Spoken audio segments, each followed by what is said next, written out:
الله الرحمن الرحيم الحمد لله رب العالمين والصلاة والسلام على سيد الأنبياء والمرسلين وسيدنا ونبينا ومولانا ومولانا جد الحسن والحسين أبي القاسم محمد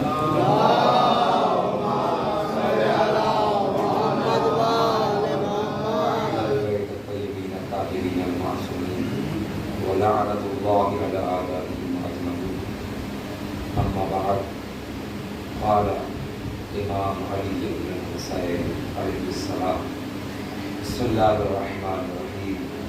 اللهم بلغ إيماني أكمل الإيمان واجعل يقين أفضل اليقين. صلوات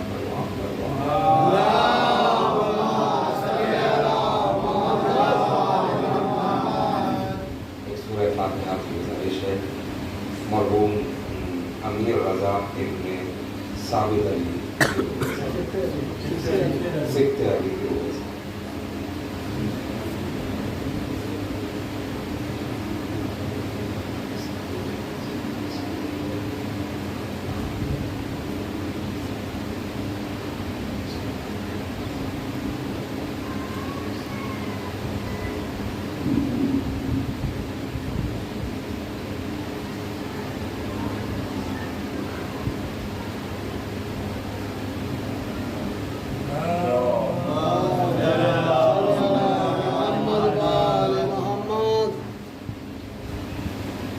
امام سجاد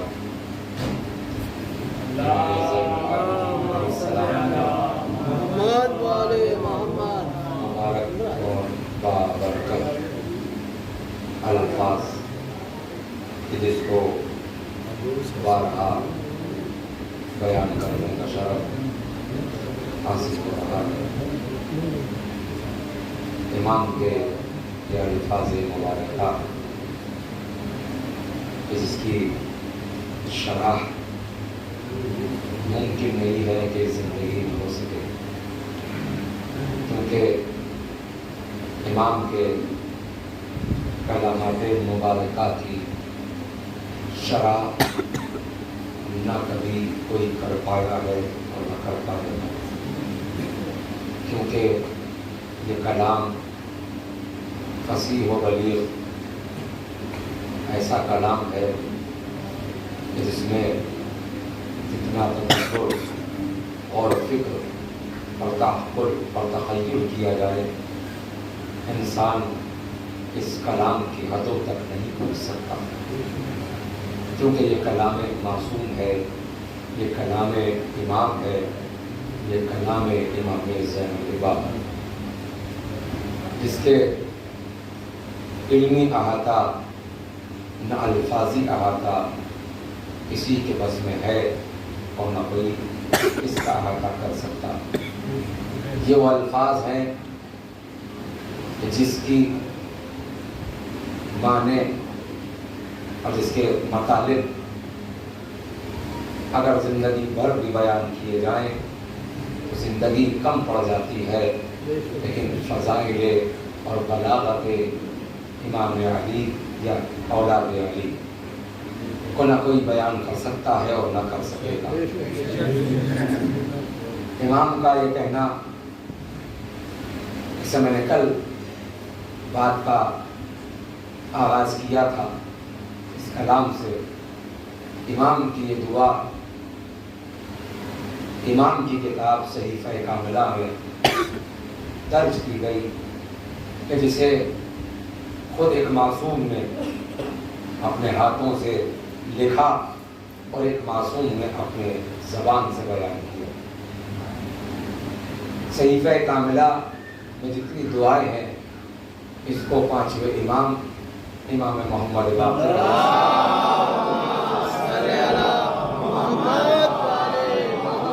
اور جناب زید شہید نے جو امام کے بیٹے ہیں، دونوں نے امام کے اس کلام کو اپنے ہاتھوں سے نقل کیا. تب یہ کتاب کی شکل میں پہلے زمانہ تک صحیفہ کاملہ، جسے صحیفہ سجادیہ کہا جائے، امام منیر تک پہنچی.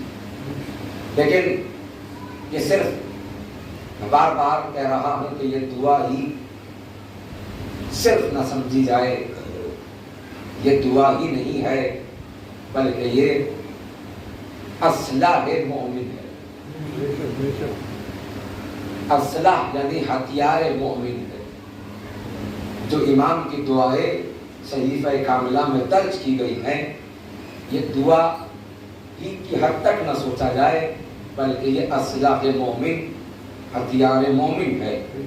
یہ وہ اسلحہ ہے کہ جس کے لیے خود رسول نے فرمایا دعا ایک ایسا اسلحہ ہے کہ جب ظالم اپنے ظلم کو بڑھا دے تو مومن کا اسلحہ اس کی دعا ہوتی ہے۔ مومن کا اسلحہ، مومن کا ہتھیار، مومن کی سپر، مومن کی ڈھال، مومن کی سلاح وہ دعا ہے کہ جو بارگاہ خدا بندی میں مانگی جائے۔ یہی امام زین العباد نے اس دعا کو مصلی پر بارگاہ خدا بندی میں مان کر بتایا کہ جب یہ دعا مومن کا اسلحہ بن سکتی ہے تو جو امیر المومنین کا پوتا ہو اس کے لیے یہ دعا کیا ہوگی، یہ امام نے بتایا۔ لیکن میں پھر بات کر رہا ہوں کہ دعا صرف مصلی کی حد تک نہیں ہے۔ اگر صحیفہ کاملہ کو پڑھا جائے تو ہر جہد سے امام کا کلام ہے۔ اگر دعا کے اعتبار سے پڑھا جائے تو دعا لگے گی، معاشرے کے انقلابی نظریے سے دیکھا جائے تو انقلاب لگے گا، خدا کی اطاعت کے نظریے سے دیکھا جائے تو لگے گا کہ کوئی بندہ ہے جو بارگاہ خدا میں کچھ مانگ رہا ہے۔ جس نہج سے، جس اعتبار سے، جس طریقے سے اس دعا کو پڑھا جائے اس اعتبار سے یہ دعا آپ کو نظر آنے لگے گی۔ یہی تو وہ اعجاز کلام امام زین العباد ہے۔ جو بھی فریادی جس دعا کو اس اعتبار سے مانگے، یعنی وفا ڈھونڈو تو اس دعا میں ملے گی، صدق ڈھونڈو تو اس دعا میں ملے گی، حکمت ڈھونڈو تو اس دعا میں ملے گی، عفت ڈھونڈو تو اس دعا میں ملے گی، جہاد ڈھونڈو تو اس دعا میں ملے گا، یعنی معاشرے کی اصلاح ڈھونڈو گے تو اس دعا میں ملے گی۔ جو ڈھونڈا جائے، جو تلاش کیا جائے وہ اس دعا میں نظر آ جائے گا۔ اب اس دعا کے حوالے سے اس میں امام نے فرمایا ایمان کو کمال کے درجے میں پہنچا، اسے کل بیان کیا، اور یقین کو افضل یقین قرار دے۔ یہ کب دیا جائے گا؟ ایمان کمال پہ پہنچے اور یقین افضل ہو۔ یہ کب ہوگا؟ یہ تب ہوگا جب عقل سالم ہوگی۔ لیکن بغیر دلیل کوئی بات نہیں ہے۔ امام نے آگے فرمایا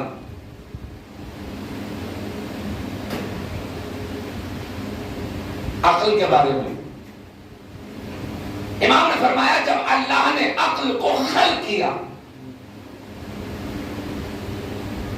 جعل اللہ العقل، خلق العقل من نور مخزون مخنون، جب اللہ نے اپنے چھپے ہوئے خزانے سے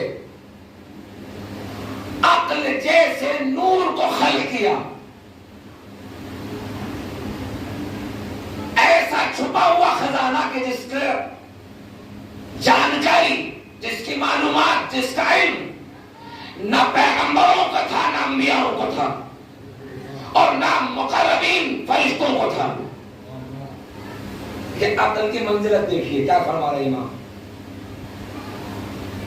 خلق العقل من نور مخزون مکنون، اللہ نے اپنے چھپے ہوئے خزانے سے عقل کو پیدا کیا، اور وہ چھپا ہوا خزانہ ایسا تھا جس کا علم نہ نبیوں کو تھا، نہ فرشتگان خدا کو تھا۔ اس نور سے عقل اللہ نے بنائی، اور جب اللہ نے عقل کو بنا دیا میں اپنی منزل تک آ رہا ہوں.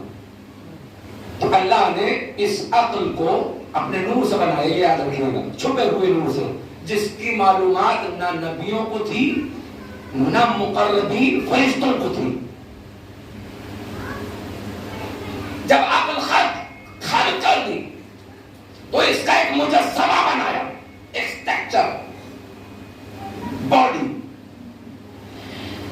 جب کوئی پتلا بنایا جاتا ہے یا باڈی ہوتی ہے تو اس میں ایک جان ہوتی ہے جسے نفس کہتے ہیں, ہے نا. عربی میں اسے نفس کہتے ہیں جان کو, جسے آپ روح کہتے ہیں. اب امام کیا کر رہے ہیں, عقل بن گئی, عقل کو اللہ نے مجسمے میں ڈالا. مجسمہ یعنی باڈی میں. جب عقل بنی نور خدا سے تو عقل کا جب اسٹرکچر اللہ نے بنایا تو جب اس میں روح پھونکی, وہ سنیے گا, جب اللہ نے اسٹرکچر باڈی عقل کی بنائی, اس کے اندر جو نفس رکھا اس کو رکھا علم. ابھی بات چھٹ پہنچا نہیں پایا. میری روح ہے جو امر پروردگار ہے, جب چاہے لے لے. یہ قرآن کا فیصلہ ہے نا کہ روح امر پروردگار ہے. اے رسول تم سے پوچھتے ہیں کہ روح کیا ہے, قرآن کہہ رہا ہے تو اے رسول ان سے کہہ دو کہ روح صرف امر پروردگار ہے نا. اسی روح کی بات ہو رہی ہے. جب عقل میں روح کو اللہ نے نفس کو داخل کیا تو وہ نفس کچھ اور نہیں تھا, وہ نفس تھا علم. یعنی اللہ نے عقل کے مجسمے میں جب نفس کو ڈالا تو علم بنا کر ڈالا. اب آیا سمجھ؟ جب اس میں روح داخل کی تو روح داخل نہیں کی بلکہ علم داخل کیا جو اس عقل کی جان بنا, جو اس عقل کا نفس بنا. اب اللہ نے کہا جب نفس بن گیا, اب نفس میں سر بھی چاہیے, آنکھیں بھی چاہیے, زبان بھی چاہیے. وہ سنیے گا, جب اللہ نے علم داخل کر دیا جو اس کا نفس تھا عقل کا, اللہ نے چاہا کہ اسے 2 آنکھیں دے تو اللہ نے اس کی آنکھوں کو حکمت بنایا. رکھو بیدار ہو کر سنیے گا. جب اللہ نے آنکھیں بنائی تو حکمت بنائی. جب اسے زبان دی تو صدق بیانی سکھائی. جب اسے قلب دیا تو اس میں رحمت داخل کی. اور جب اس کا سر بنایا تو اسے زور دیا. یعنی اللہ نے عقل کو خلق کر کے بتایا جو انسان صاحب عقل ہوتا ہے وہ صاحب صدق بھی ہوتا ہے, صاحب زہد بھی ہوتا ہے, صاحب تقویٰ بھی ہوتا ہے اور صاحب علم بھی ہوتا ہے. اب اللہ نے جب یہ چیزیں بنا دی اسے 10 چیزوں سے اور نوازا. وہ 10 چیزیں تو بیان نہیں کروں گا, اس میں 2 چیزیں بیان بتا دیتا ہوں جلدی اور آگے. پہلی چیز رکھی اس میں جب یہ زہد کو اس کا سر بنایا, حکمت کو اس کی آنکھیں بنایا, اور زبان کو اس کی صدق بیانی بنایا, اور قلب کو اس کی رحمت بنایا. جب یہ چیزیں بن گئی تو اللہ نے 10 چیزوں سے اور نوازا. اس میں پہلی چیز ہے یقین, دوسری چیز ہے شکر, تیسری چیز ہے قناعت. یہ تمام 10 چیزوں سے نوازا. جب ان 10 چیزوں سے بھی نواز دیا تو اللہ نے عقل سے کہا آگے بڑھ. عقل آگے بڑھی, اللہ نے کہا پیچھے ہٹ, وہ پیچھے ہٹی. اب اللہ نے کہا قسم خدا کی عقل اسے ہی کہتے ہیں اور صاحب عقل اسے ہی کہتے ہیں جو اللہ کے حکم پر آگے بڑھ جائے, اللہ کے حکم پر پیچھے ہٹ جائے.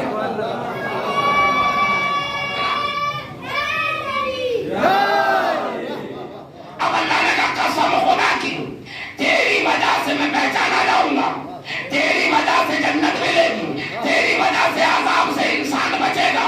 اگر تو نہ ہوتی تو نہ فرشتے پہچانے جاتے نہ میرا نور پہچانا جاتا. آج تو نے ثابت کر دیا کہ میرے حکم سے آگے بڑھنا, میرے حکم سے پیچھے ہٹنے کو ہی صاحب عقل کہا جاتا ہے.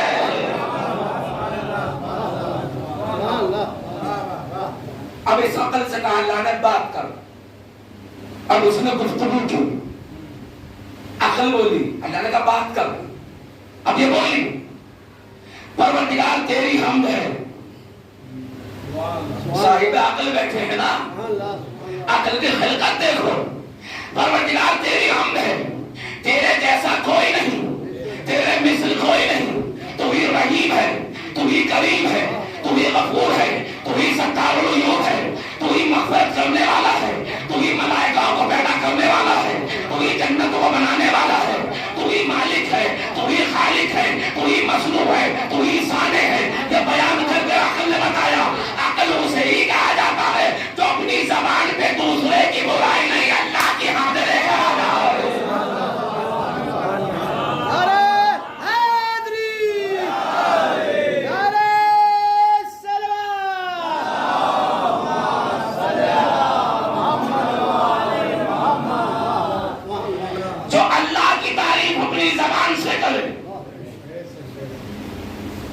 اسے صاحب عقل کہتے ہیں. چغل خوروں کو صاحب عقل نہیں کہتے, غیبت خوروں کو صاحب عقل نہیں کہتے. اور یاد رکھنا چغل خوریاں صرف زبان سے نہیں ہوتی, آنکھوں سے بھی ہوتی ہے. مثلا امام بارگاہ میں کوئی آیا, آپ کی دشمنی ہے, آپ نے آنکھوں سے کہا کو آ گئے, یہ کرتے, یہ کرنا بھی چغل خوری ہے, یہ آنکھوں کی چغل خوری ہے. زبان سے چغل خوری نہیں ہوتی, اشارے کر کے بتایا دیکھو آ گیا, کونی مار کر بتایا دیکھو آ گیا. یہ کونی مارنا پہلے سے ہی برا ہے. جملہ دے, جب نبی کی پشت پر حسین آئے تو کونیاں مار مار کے بتا رہے تھے کہ حسین بیٹھے ہیں.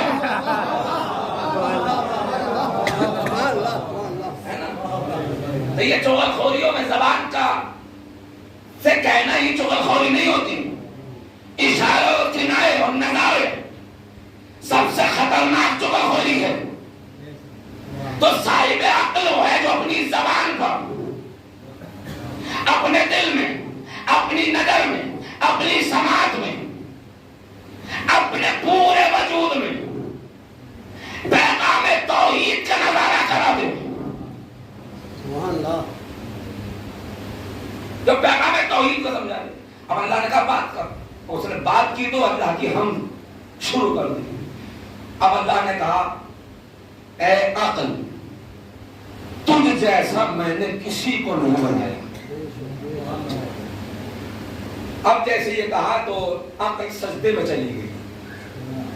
اب جب سجدے میں عقل پہنچی, روایت کہتی ہے کہ 1000 سال کے بعد اٹھی. جب 1000 سال کے بعد عقل اٹھی تو اللہ نے کہا اب مانگ, تم مجھ سے کیا مانگتی ہے.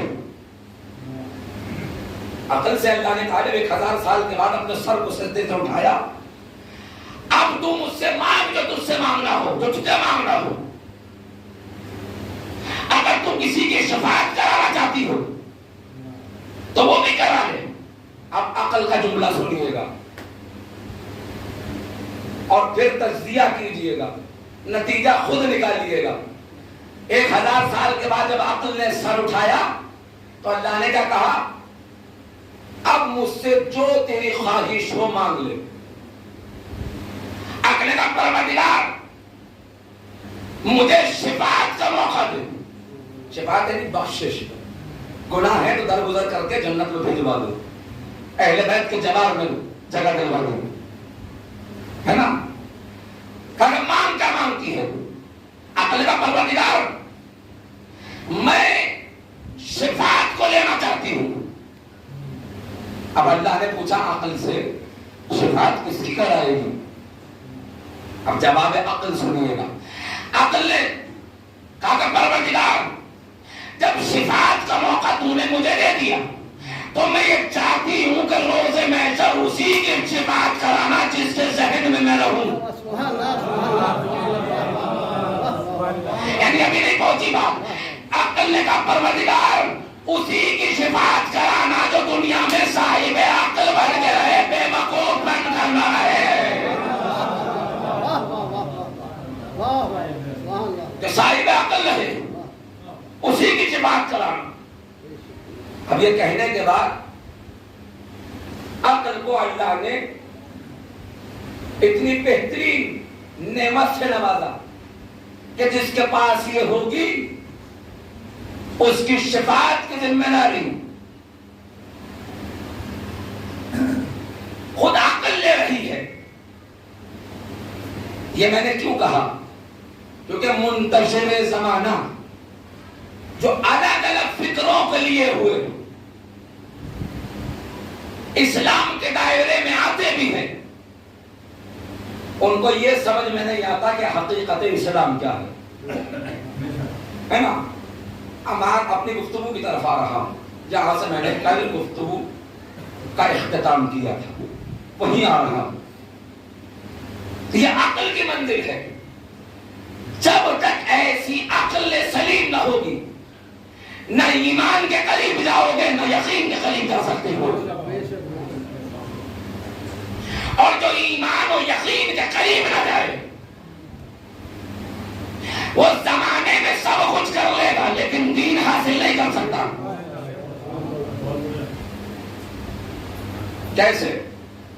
میں نے کل 5 نشے بتا دیے, ان 5 میں 2 کا خلاصہ ہوا اور شاید کہ آج ایک ہی کا خلاصہ ہو پائے, لیکن بہرحال جہاں تک بھی ہو سکا میں کروں گا.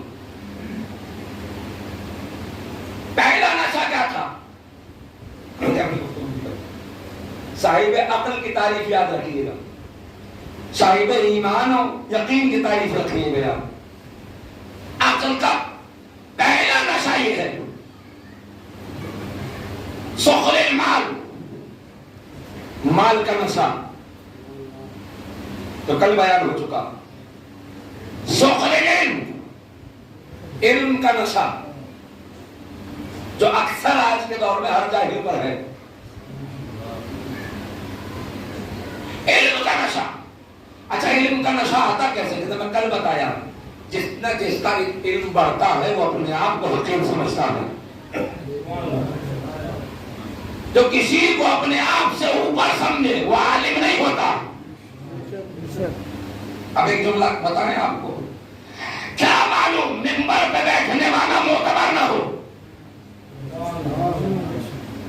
اور سامعین میں معتبر بہت سارے ہوں. بھائی مثال دیں, آؤ شام کے دربار میں جہاں امام زین العباد نے منبر کو لکڑی کا ڈھانچہ بتایا,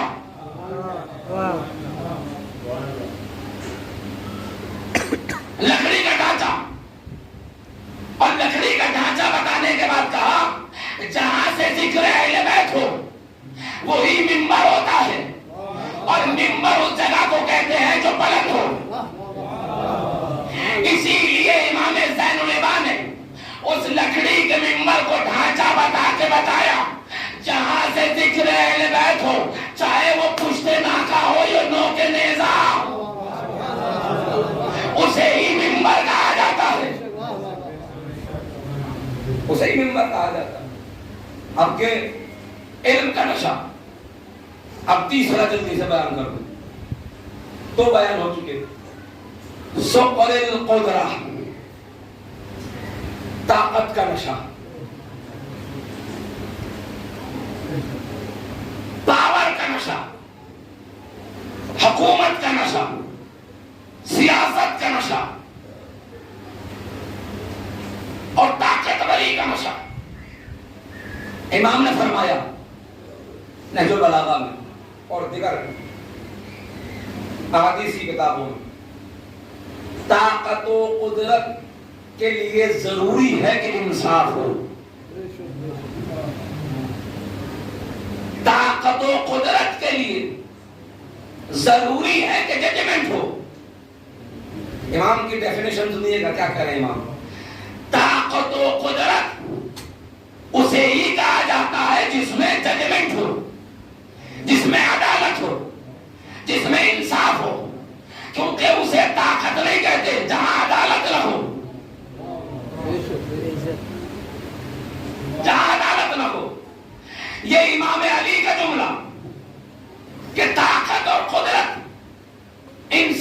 چاہتی ہے، ججمنٹ چاہتی ہے، عدالت چاہتی ہے، یعنی جس کے پاس طاقت و قدرت ہو، اگر وہ صاحب عدالت ہو جائے تو کوئی غریب پیسا نہ جائے۔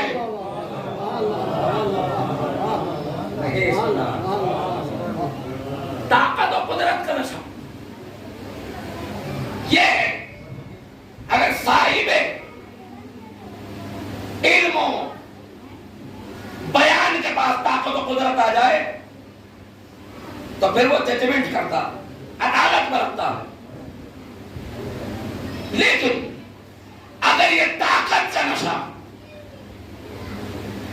کسی ایسے ظالم کے پاس آ جائے تو وہ لوگوں کو فکری، ذہنی، اخلاقی، کرداری غلام بنا کر، ان کے مالوں کو چھین کر اور غلامی کی زنجیروں میں جکڑ کر بتانا یہ چاہتا ہے کہ میں طاقتور ہوں، جبکہ امام کہتے طاقتور اسے کہتے ہیں جو مغرور نہ ہو۔ امام نے بتایا طاقت تخت میں بیٹھنے کو نہیں کہتے، اگر مصلے پر بیٹھ کر جو کی روٹی کھا کر چاروں کتابوں سے فیصلہ کر دے طاقتور اسے کہا جاتا ہے۔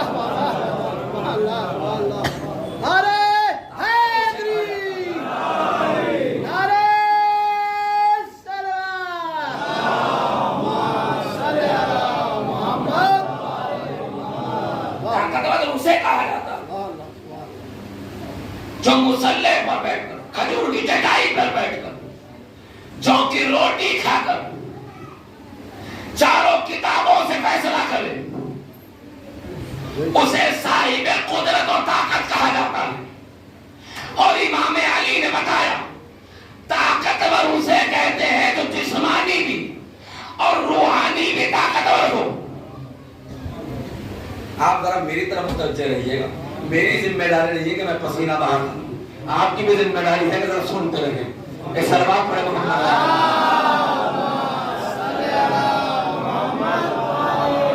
ذرا غور سے سنیے گا عزیزوں۔ اصل میں لوگوں کو متوجہ کرنے کے لیے بار بار کچھ نہ کچھ کرنا پڑتا ہے، ذرا متوجہ رہیے گا تاکہ میں جلدی جلدی معروضات بیان کروں، کیونکہ یہ یوٹیوب والا معاملہ نہیں ہے بھیا کہ یہ کیا وہ کیا اور نکل گئے۔ یہ بڑا دقیق مسئلہ ہے، اس کو بیان ہر کوئی نہیں کرتا، کیونکہ ہر کوئی یہ چاہتا ہے کہ سامعین خوش ہو جائیں۔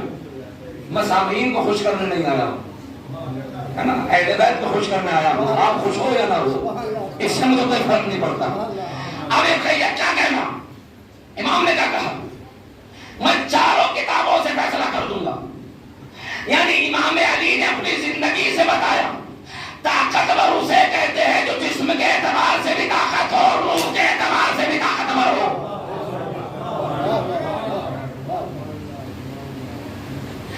جو جسم کے اعتبار سے بھی طاقتور اور اپنی روح کے اعتبار سے بھی طاقتور ہو۔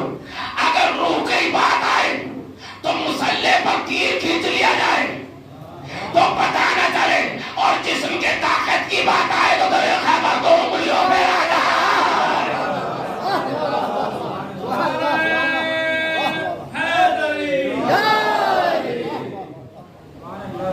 اگر جسم کی طاقت کی بات آئے تو در خیبر 2 انگلیوں پر آ جائے۔ تو یاد رکھنا یہ روحانی اور جسمانی طاقت تبھی ملتی ہے جب پیٹوں میں مال حرام نہ ہو۔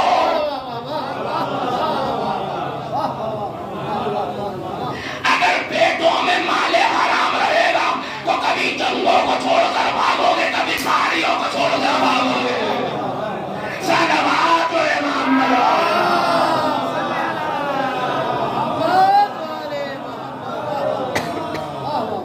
بھائی امام علی کا جملہ ہے نا کہ در خیبر تو تم بھی اکھاڑ سکتے تھے، مگر اکھاڑا کیوں نہیں؟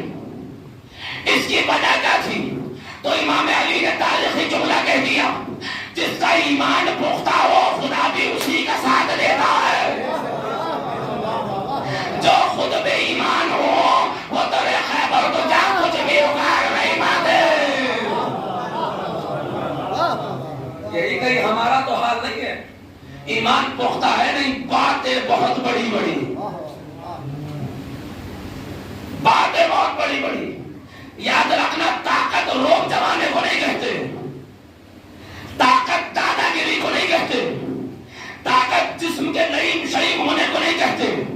اصل طاقت امام علی نے بتائی، جو کی روٹی اور نمک کھا کر اگر روح میں تازگی آ جائے، اصل طاقت وہی کری جاتی ہے. اگر جو کی سوکھی روٹی اور نمک کھا کر کبھی روح ہو جائے، اسی طاقت کہتے ہیں. جسم کی طاقت کوئی طاقت نہیں ہوتی. اگر روح میں طاقت نہ ہو تو بہت دیکھے ہیں جسم کے طاقت والے، بہت دیکھے ہیں کیسے کیسے، جن کے قد بلند ترین، جنہیں لقب دیا گیا قصرۂ عرب، ایسے ایسے بدن والے، لیکن جنگوں میں سب سے پہلے بھاگنے والے. اب اشارتاً سنی، ادھر امام علی بیچ میں اور راستہ طے کر رہے ہیں. تو امام علی کا قد تاریخ میں درمیانہ بتایا گیا، نہ لمبا اور نہ چھوٹا، درمیانہ.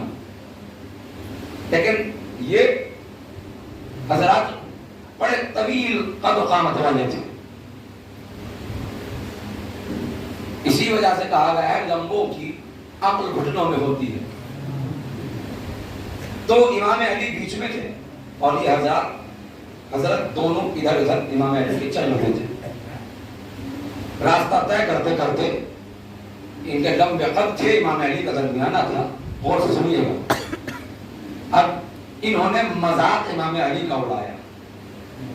اے علی، تم تو لنا کا نون لگ رہے ہو. لنا کیا مطلب؟ جو اردو عربی جانتے ہیں تھوڑی وہ سمجھ جائے گی. لام، پھر نون کا چھوٹا سا شوشہ بنایا، نقطہ لگایا، پھر الف بنا دیا. تو لام کا جو شکل آئے گی وہ بھی لمبی آئے گی. نون بیچ میں ہوگا نقطے کے ساتھ چھوٹا سا، پھر الف جو اوپر جائے گا وہ بھی لمبا ہوگا. تو ادھر ادھر یہ لمبے قد والے، بیچ میں نون کیسے کہہ رہے تھے، نون پہ نقطہ لگا ہوا. راستہ چلتے چلتے امام علی رک گئے، یہ دونوں آگے بڑھ گئے. امام علی نے کہا اب بتاؤ کیا رہا. جب لنا سے نون نکال دیا جائے تو لا رہتا ہے، اور لا کا مطلب ہے کچھ نہیں.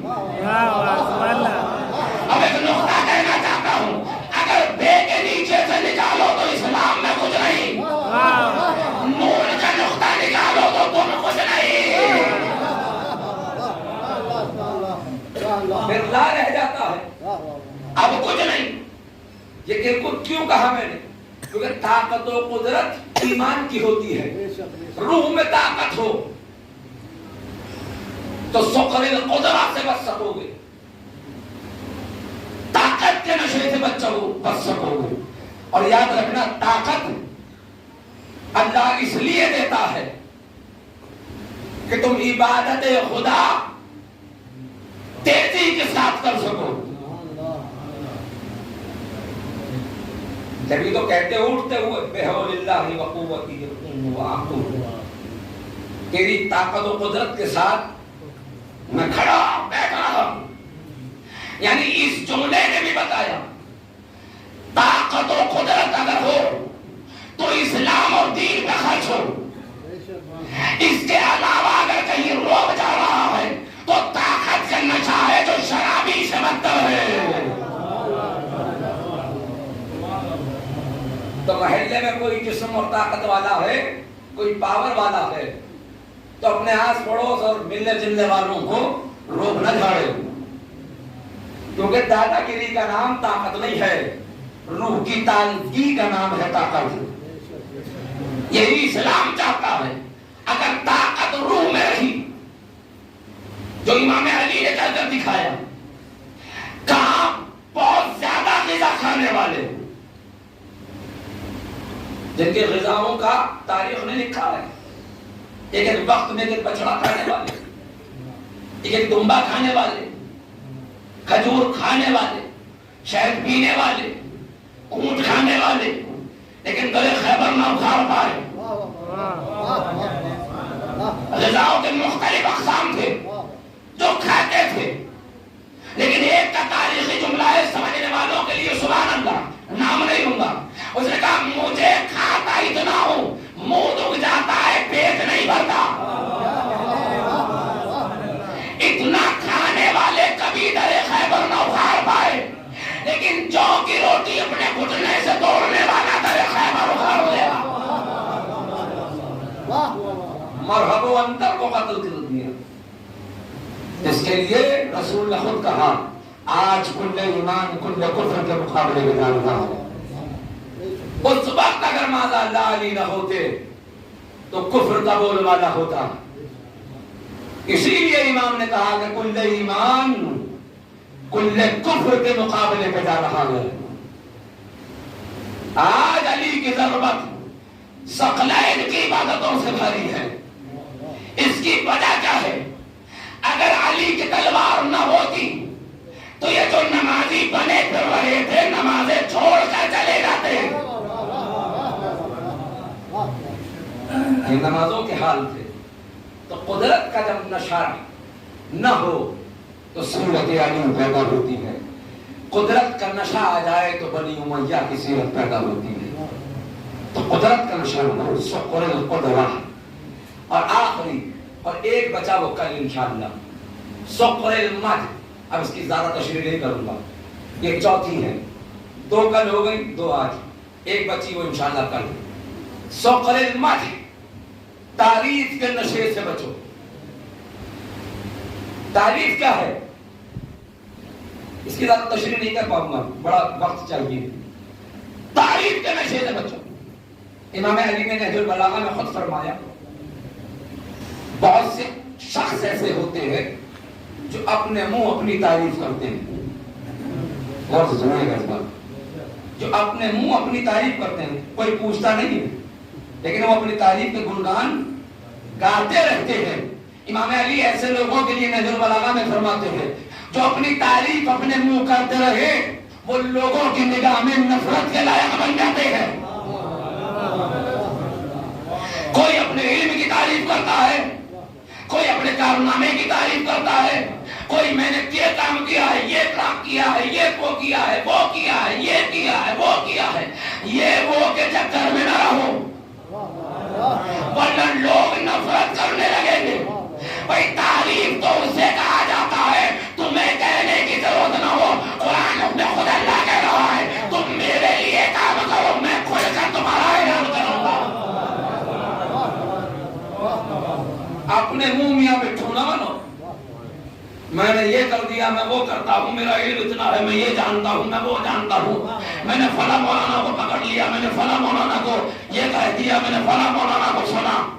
تو یاد رکھنا تعریف کے نشے سے بچنا۔ بھائی فلاں کو سنا ہوگا، اب ہمیں سنو۔ جو فلاں کو سنا تھا وہ گئے، ہر کسی کا زمانہ نہیں رہتا، اب زمانہ نیا ہے۔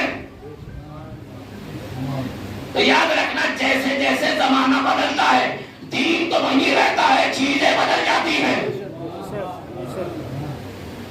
تو تعریف کے نشے سے بچنا، کیونکہ امام فرما رہے ہیں جو اپنے منہ اپنی تعریف زیادہ کرنے لگے لوگ اس سے نفرت کرتے ہیں۔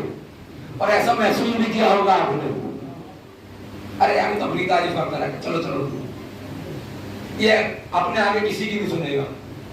دیکھے ہوں گے بہت سے سماج میں ایسے اپنے آگے کسی کی نہیں سنتے، جب اپنی گانے پہ آتے ہیں پھر تو آدمی گھڑی میں ٹائم دیکھتا ہے کب ہٹے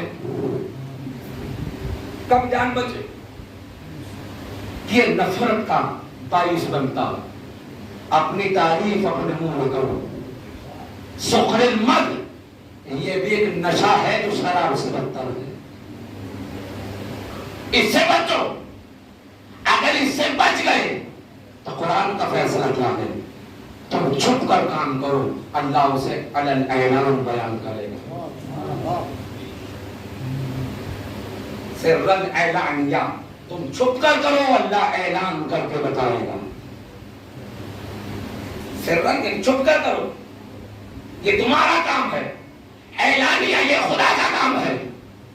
اگر خدا کو صاحب عدل سمجھتے ہو تو لوگوں کے لیے کام نہ کرنا، اللہ کے لیے کرنا، کیونکہ لوگوں کے لیے کام کرو گے تو تعریف نہیں ذلت ملے گی، اللہ کے لیے کرو گے تو ذلت نہیں عزت ہی عزت ہوگی۔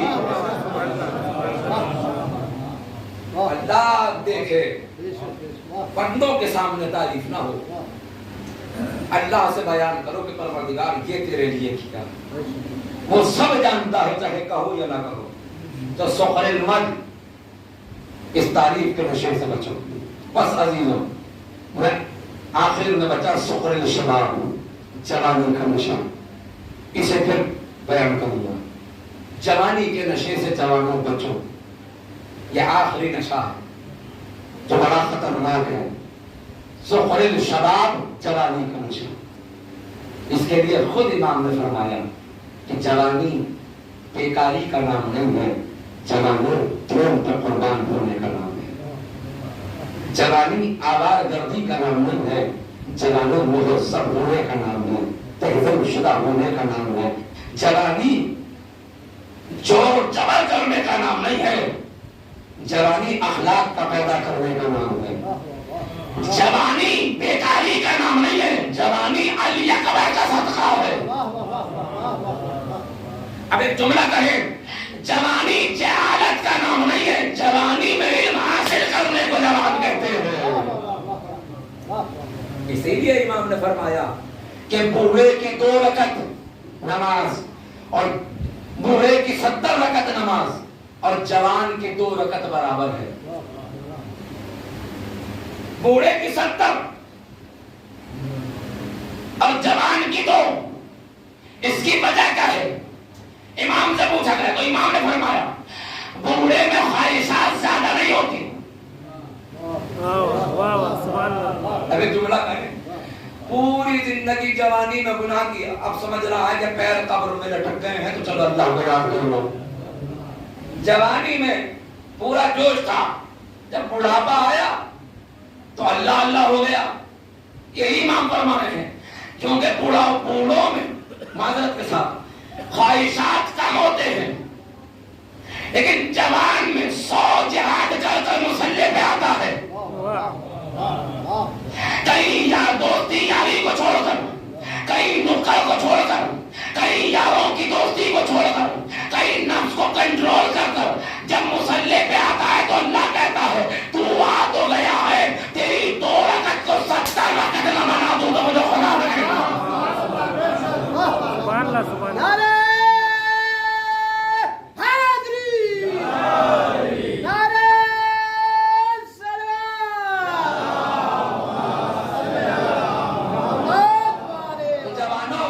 جوانی بیکاری کا نام نہیں ہے، جوانی دین پہ قربان ہونے کا نام ہے، جوانی وفا کا نام ہے، جوانی جہاد نفس کا نام ہے۔ اگر جوانی آئی ہے تو راہ خدا میں استعمال کرو۔ تو یاد رکھنا کہ جملہ کہہ رہا ہوں، حبیب ابن مظاہر کے طرح بوڑھے تو دکھو گے لیکن دل جوان رہے گا۔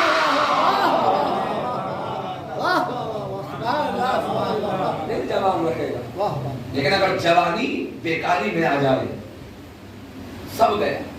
اسی لیے اللہ نے اور خود امام نے فرمایا 70 رکعتوں کا سوال ہے، بوڑھا 2 پڑھے، بوڑھا 70 پڑھے اور جوان 2 پڑھے تو 70 کے برابر ہے۔ یہ ہے جوانی۔ کیوں؟ جوانی یاد رکھنا کربلا کی وجہ سے اسلام بچا ہے، اور اسلام کی جنگ علی اکبر کی اذان سے آغاز ہوا۔ علی اکبر کون؟ 18 سال کے قابل جوان، جن کے خواہشات، جن کے نفس دین الہی کی زنجیروں میں بندھے تھے، جو اپنے نفس سے جہاد کر رہے تھے۔ یہ جملہ جناب علی اکبر کی مدح میں کہنا چاہتا ہوں۔ علی اکبر اس جوان کا نام ہے جو جہاد اکبر بھی کرتا ہے، جہاد اصغر بھی کرتا ہے۔ اپنے بابا کا مطیع ہو کر بتایا میں باپ ہونے کی وجہ سے متی نہیں ہوں، میں امام زمانہ امام وقت کی اطاعت کر کے بتا رہا ہوں۔ اور آذان دے کر بتایا، آغاز کربلا آذان علی اکبر ہے۔ اسلام کی پہلی صبح کا نام آذان علی اکبر ہے، فاتح کربلا کا نام آذان علی اکبر ہے، انقلاب کربلا کا نام آذان علی اکبر ہے، دین کی حفاظت کا نام آذان علی اکبر ہے، جو جوان کڑیل جوان ہے۔ لیکن عزیزو، امام حسین نے اپنے کڑیل جوان پر برچھیوں کی علی کو ٹوٹے دیکھا۔ تو جوانوں، اگر اس مسائل سے پہلے جملہ کہنا چاہتا ہوں، مجالس کرنے سے پہلے کم سے کم نماز واجب کو ادا کر لیا کرو۔ ان مجالس کا کوئی فائدہ نہ ہوگا اگر نماز واجب پر جگانا چھوڑتے رہے، کیونکہ علی اکبر نے اذان دے کر نماز صبح وفا کر کربلا کا آغاز کیا ہے، جو دین کی حقیقت ہے۔ اگر جوان نمازوں سے دور رہا اور ماتم کرتا رہا، مجلسوں میں آتا رہا، تو علی اکبر کے جوان علی اکبر کے مقصد میں شامل نہ ہوگا۔ تو جوانوں، نماز کو پہلے پڑھنا، فرض ادا کے بعد میں آنا، یہ تمہاری ذمہ داری ہے۔ جوانوں، یاد رکھنا، خود امام نے فرمایا، اگر کامیاب ہونا چاہتے ہو تو تب جگانا نماز کو پڑھنا کرو۔ بس عزیزو، کیوں؟ جناب علی اکبر نے اذان دے کر کیا نماز صبح ادا نہ کی ہوگی؟ جس نے پوری رات عبادت میں گزاری ہو، اسے علی اکبر کہتے ہیں۔ جس نے کربلا کے صحرا کو اپنی اذان سے بجھا دیا ہو، اسے علی اکبر کہتے ہیں۔ لیکن عزیزو، جناب علی اکبر کے تڑپتے ہوئے لاشیں کو دیکھا، ایک بوڑھے باپ نے لاشیں کو اٹھا کر بھی لائے، کہاں کہاں تک مصیبت بیان ہو، کیونکہ یہ ایام اسیران کربلا ہے، ایام سجادیہ ہے، ایام سکینہ ہے، ایام زینبیہ ہے۔ لیکن عزیزو، جملہ کہنا چاہتا ہوں، جب علی اکبر کا بات، جناب علی اکبر کی بات آ گئی، جب خاندان بنی ہاشم کو امام زین العباد دفن کرنے کے لیے بنی اسد کے قافلوں والوں کے پاس آئے ہیں، تو جناب علی اکبر کے لاشے کے پاس پہنچے اور منہ سینے پر رکھ کر رونے لگے، اے میرے بھیا علی اکبر، میں نے تمہیں بھی اپنے پاپا کے ماں کا بنا دیا۔ اللہ آپ کو کربلا جانا نصیب کرے۔ امام حسین کے روزے میں جائیں گے نا تو جناب علی اکبر کا اور جناب علی اصغر کا روزہ الگ الگ نہیں ہے۔ امام حسین کی روزہ بہت بڑی ہے، اسی میں جناب علی اکبر ہے، وہی جناب علی اصغر ہے۔ میں نے جب تاریخ میں پڑھا کہ جناب علی اصغر کی خبر نہیں ملتی ہے، تو اس لیے کہ تاریخ نے بتایا امام سجاد نے جناب علی اصغر کو اور جناب علی اکبر کو پائتیوں میں دفن کیا، اور جناب علی اصغر کو امام حسین کے سینے پہ دفن کیا۔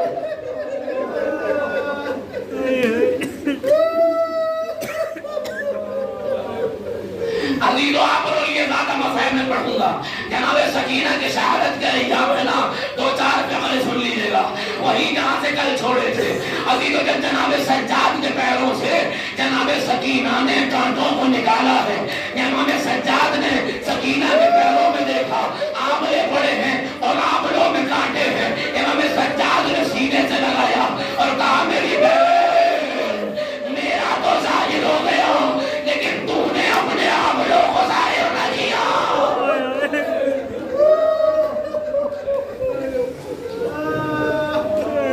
عزیزو، بس دو چار جملے اور سنیے۔ جب یہ قافلہ بازار شام میں آیا ہے تو سہیل نامی ایک شخص تھا جو امام کا چاہنے والا تھا، اس نے دیکھا بازار شام سجا ہے، نئے نئے کپڑے پہنے ہیں، خوشیوں کا ماحول ہے۔ اس نے بوڑھے سے پوچھا، کیا شام میں کوئی عید منائی جا رہی ہے؟ اس نے کہا، عید نہیں ہے، تمہیں نہیں معلوم؟ ارے باغیوں کا قافلہ آ رہا ہے، ارے ایک باغی ہے جس کا قافلہ آ رہا ہے۔ کہاں سے آ رہا ہے؟ کہاں کے رہنے والے ہیں؟ کہ ہے کوئی مدینے کے رہنے والے۔ اس نے جب مدینے کا نام سنا، کہا کہ مدینے میں کون سے رہنے کے ہیں؟ کہ محلہ بنی ہاشم کے ہیں۔ یہ کیا نام ہے؟ کہ معلوم تو نہیں، کہتے حسین کہتے ہیں۔ کہا مجھے بتاؤ وہ قافلہ کہاں سے آ رہا ہے؟ ہاں عزیزو، اس نے کہا باب سعد سے آئے گا۔ عزیزو، وہ بازار میں نے اپنی آنکھوں سے دیکھا ہے، وہ بازار جہاں سے